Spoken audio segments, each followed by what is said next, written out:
And what's up, guys? Japanda here, coming at you with another animation throwdown strategy video. Uh, Jumping into our next Rumble match against Built Not Brought. Looks like we did end up winning our last match against um, against Honeycomb Hideout. Um, Number 463 going into this current match here. Gonna take a quick sneak peek at what's happened so far. Thing just started, so not a whole lot has happened. I don't know if I can tell a whole lot about what's happened so far. But anyhow, let's go ahead and get into our battles so that we can switch back into our Dale Hero for defensive purposes as soon as possible, and which should help our cause overall. So, looks like here we're going to get down a rifle. Um, Hoping to draw into something better than Bob because we do have a uh, SWAT Bob combo here, but $300 knife is going to um, 13. Do we have anything motivated? 14, 15, 13, 16. Oh man, only one more here. One more motivation and we would be able to 13, 14, 15, 16. Yeah. And we'd be able to take that out. We can get the crazed going right now with Bob, but I'm just trying to see if we can somehow maximize our score here. This would give us a not bad combo in first position. Yeah, I think we're going to end up going with the $300 knife and hoping to draw into something a little bit better moving forward here. $300 knife does heal itself. We're lucky that he ended up.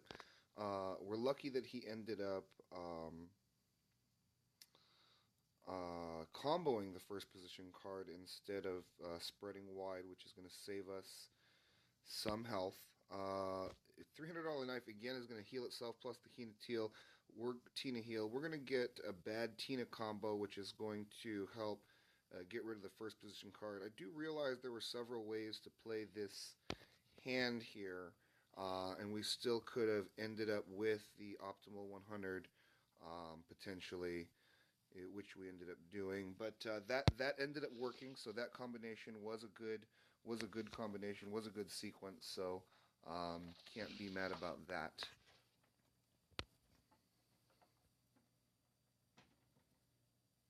Okay, moving into the next match here, facing off against a 34 health Zap Brannigan, but looks like we're going to have a really good opening hand. I do have 5 copies of rifle in my deck, so and most of my characters do make a good rifle combo. So that is basically the backbone of my entire strategy here to try to remove the first position card, get a second punch combo down as soon as possible. So that we can snowball that into a position where they can no longer place anything in first position that's not going to die to our punching onslaught. And that is exactly what happened on that game, and taking away another perfect 100. Go ahead and moving on. After reviewing my videos, I tended to I kind of was trying to dissect the different ways that I deliver the video, and I tended to notice something weird, and that's that I say the word hundred, which I hope you'll forgive me for. Maybe it's because I listen to too much rap or something, and it's like I'm trying to keep it 100 or something. But that's probably what it is. So yeah. So bear with me. That is my mo. I guess you would say is my pronunciation of 100. Hopefully, we are going to get another 100 on this round here, on this particular match against a bender. We like facing benders because they do not have payback, nor do they have punch, so we can totally maximize really, really easily if we can. It's really easy to just think about dealing with the cards only versus having to deal with their hero abilities and stuff. So, um, moving forth here with our fourth match, facing off against that same Zap Brannigan, Jessica Bin, and looks like we have a similar hand here. Really, really strong. But this time, they're going to be dropping a Jouster Peggy, which is a really strong card. Uh, Even though it's a pre-combo, it still looks like it has some really intense stats there. Plus, it gets buffed from the BGE. So, um, Sharpshooter Bobby, I believe, is going to be able to take this out in two swings guaranteed.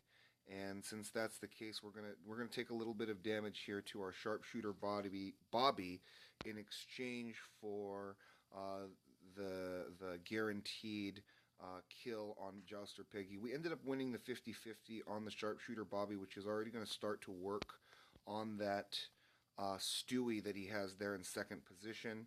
Don't win the 50-50 on that turn, but we did get the super awesome creature stuck after that Giggity Gun payback, which is always a plus in my opinion. So getting down the largest health card here, we do not hit the correct heal from Tina, but it looks like we're going to be guaranteed the correct heal from Tina because Sharpshooter Bobby is already fully healed, so our only target is the SWAT Bob, and it looks like we're going to get really, really lucky and end up with yet another perfect 100.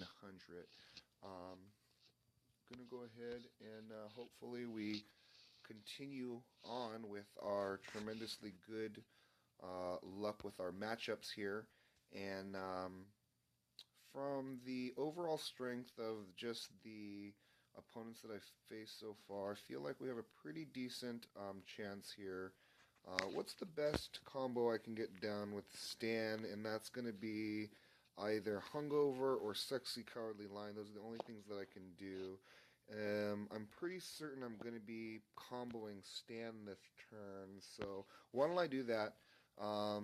He does have a punch, and he is armed. So let's get that down. I think Sexy Cowardly Lion Stan is going to miss by 2, but at least he's going to have that big miss by 1. Gosh, that's unfortunate. But he is going to have a big cripple effect, which is going to mitigate a lot of that damage, even though he was able to combo that card.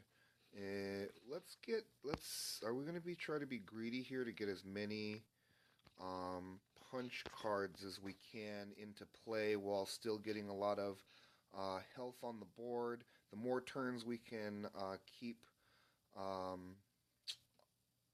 without finishing the game, the more heals we're going to get off of Tina. So let's go ahead and use Leela because she has good health and a low attack, and we're going to take care of this rifle no problem with the help of the our rifle's punch and our Blurn Ball's punch. And let's see if we can arrange a way that we can win the game off of the rifle swing. Is there a way we can win the game off of the rifle swing?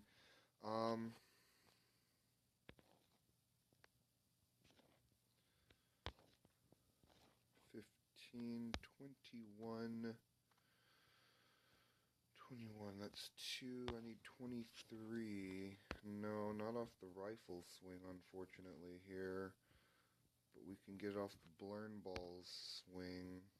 So I'm just trying to think of if there's a way to guarantee the Tina burgers onto my Blurn's Ball. Perhaps I should have thought about that. I don't think I had another armed card to put down, but maybe I could have comboed my armed card to keep my board completely armed. Not sure about that. So, I guess I'm going to go ahead and just take the payback from the rifle shot in the second position here, and hope it doesn't hurt our score too badly. Looks like I'm going to be damaged on Sexy Cowardly Lion Stand anyway, so I anticipate about a 97 on this one, and that is the case. So not too bad.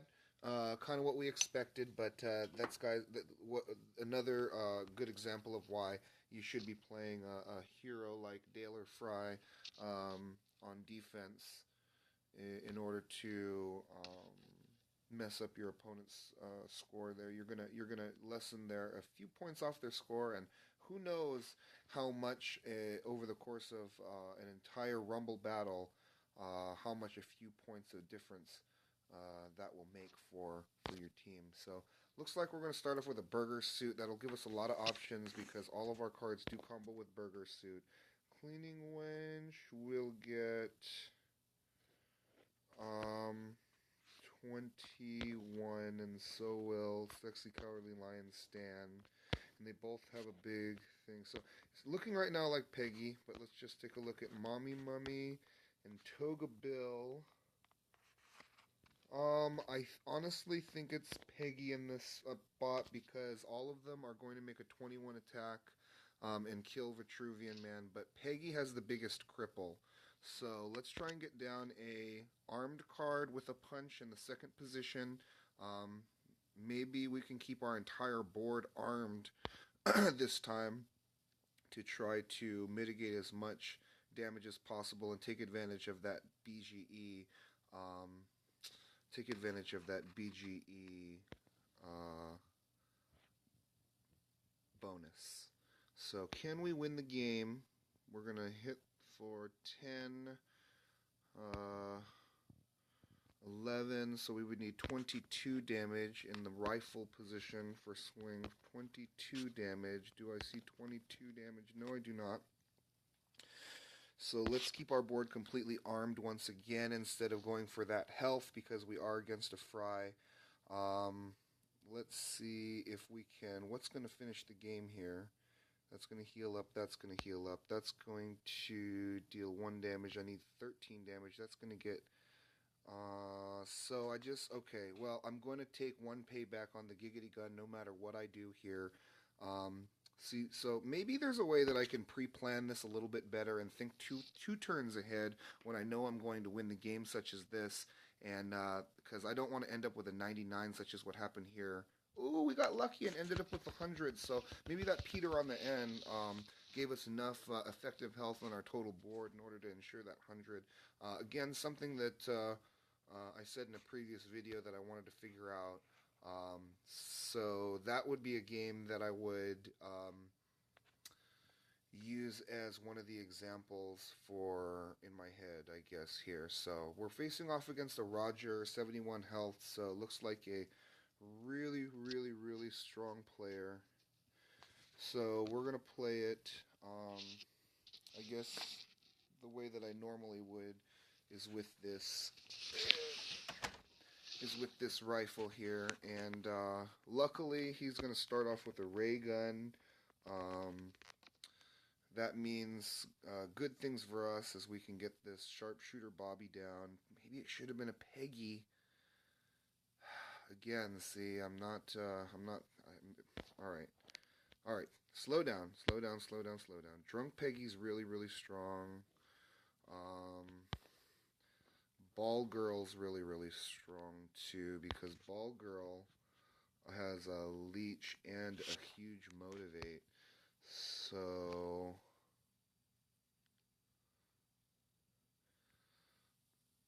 let's go. He's going to use the second position no matter what. So no, let's go for the...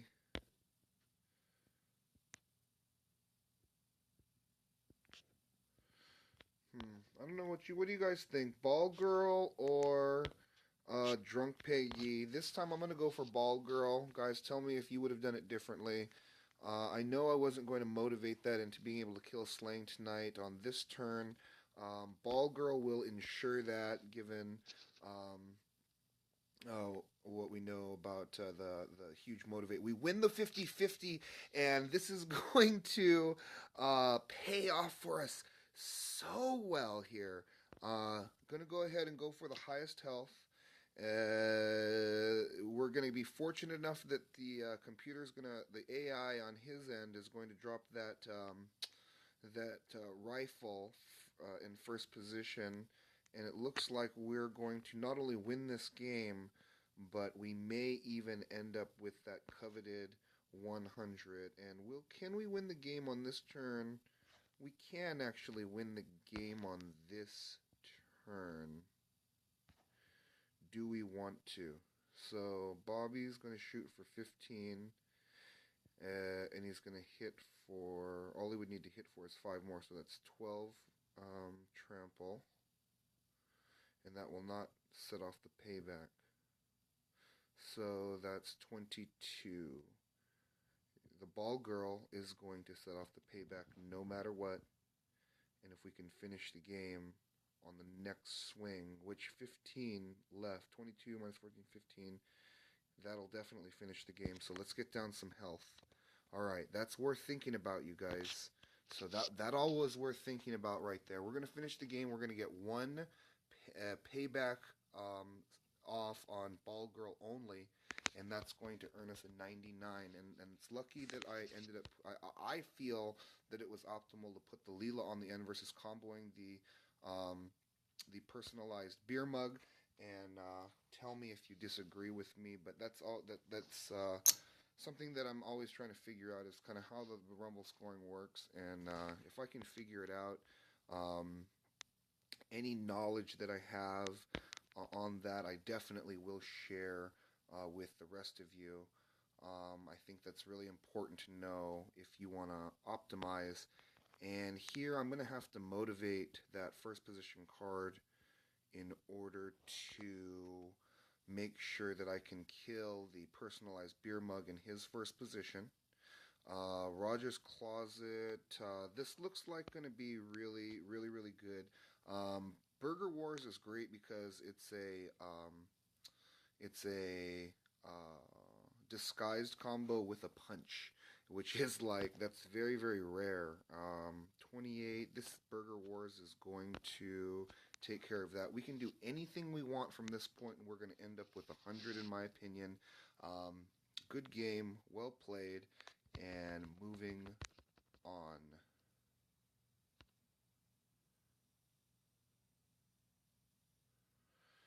Okay, 2 more matches left. Looks like we're doing really, really well so far. I forget how many points we've actually lost ourselves. Is it only 3 points? Could only be 3 points that we've lost so far out of all these battles. Don't remember exactly, but all I know is that I'm very pleased with how we've drawn so far, because I do know that these guys are no joke. I'm gonna save Bob. I'm gonna save Bob for the potential SWAT Bob against this dude Evolve.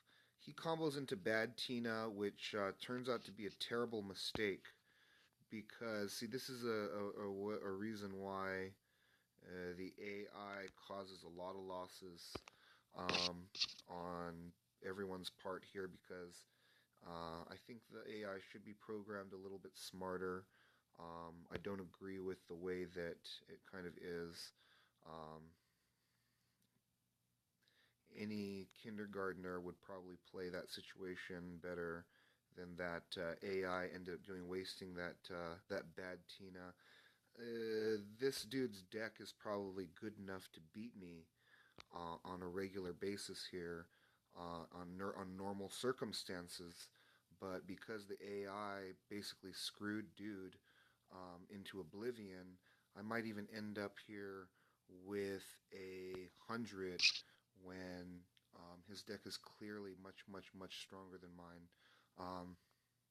So yeah, I mean, I'm happy about that in the sense that we ended up with the 100 there, but I'm not happy about that in the sense that if it's going to play my deck that way, then likely my opponents are just poning me for 100 after 100, you know.